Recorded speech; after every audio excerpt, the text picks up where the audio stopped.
Hello everyone, এরকম সুন্দর লাউ পাতাগুলো দিয়ে আজকে আপনাদের সাথে একটা মজার রেসিপি শেয়ার করতে চলে আসলাম। সো আমি রিসেন্ট বাড়িতে গিয়েছিলাম অ্যান্ড আমাদের বাড়ির পিছনের সাইডে এরকম আমার আব্বু নিজের হাতেই লাউ গাছগুলো লাগিয়েছে অ্যান্ড যেগুলো একদমই সুন্দরভাবে বারান্দা পর্যন্ত ছুঁই ছুঁই হয়ে গিয়েছে। সো আব্বু আমাদেরকে হেল্প করছিল লাউ পাতাগুলো ছিঁড়তে অ্যান্ড যেহেতু অনেক দিন পর পরে বাড়িতে যাওয়া হয়, অনেক কিছু আমি মিস করে ফেলি। সো এবার আমি কোনো কিছুই মিস করতে চাচ্ছিলাম না।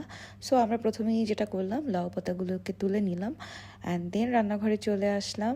প্রথমেই একটা কড়াই নিয়ে নিলাম অ্যান্ড এখানে মনে হয় চাপা শুটকি ছিল। সো চাপা শুটকির সাথে প্রথমে শুকনা মরিচ, তারপরে কিছু গোটা পেঁয়াজ আর গোটা রসুন নিয়ে নিব অ্যান্ড এগুলোকে শুকনো করে জাস্ট একটুখানি ভেজে নিব। তারপর একদম খাঁটি সরিষার তেল দিয়ে এটাকে সুন্দরভাবে ভেজে নিব।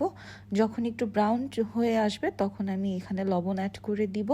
আসলে শুটকিটা আপনি যে যেভাবে রান্না করে তো সেভাবেই করবেন, আমি আমার মতন করেই করেছি।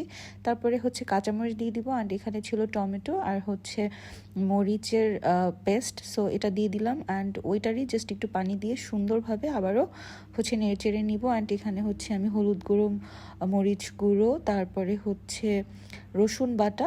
যে কোনো শুটকিতেই রসুনের ফ্লেভারটা সব থেকে বেশি ভালো লাগে। অ্যান্ড লাস্টে যখন একদমই ভাজা ভাজা হয়ে আসবে তখন জাস্ট আমি একটু লেবুর রস দিয়ে এটাকে তুলে ফেলবো অ্যান্ড দেন শুরু হবে নেক্সট পর্বের কাজ।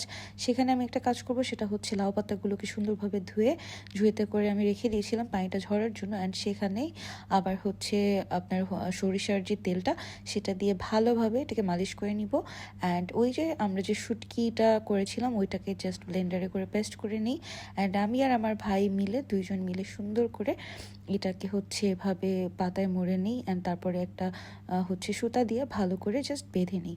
সো আপনি মানে একভাবে সুন্দর করে বেঁধে নিলেই হইলো। আমাদের বাঁধাটা খুবই জঘন্য হয়েছে, যাই হোক। তো অ্যাট লাস্ট আমাদের শুটকির বড়া কিন্তু রেডি হয়ে গিয়েছে অ্যান্ড এটা অনেক মজা গরম ভাত দিয়ে খেতে।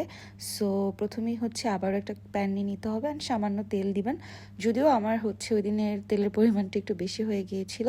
ট্রাই করবেন অল্প একটু তেল দিয়ে এটাকে একদম নিভু আছে অনেকক্ষণ ধরে ভাজার ট্রাই করবেন, যেন লাউ পাতাটা একটু ক্রিস্পি হয়ে থাকে। অ্যান্ড দেন আমাদের লাউ পাতার মোড়ানো শুটকি কিন্তু রেডি হয়ে গিয়েছে। অ্যান্ড এই রেসিপিটা আগে কে কে ট্রাই করেছেন কমেন্টস করে কিন্তু জানাবেন অবশ্যই। And thank you for watching. Okay, by.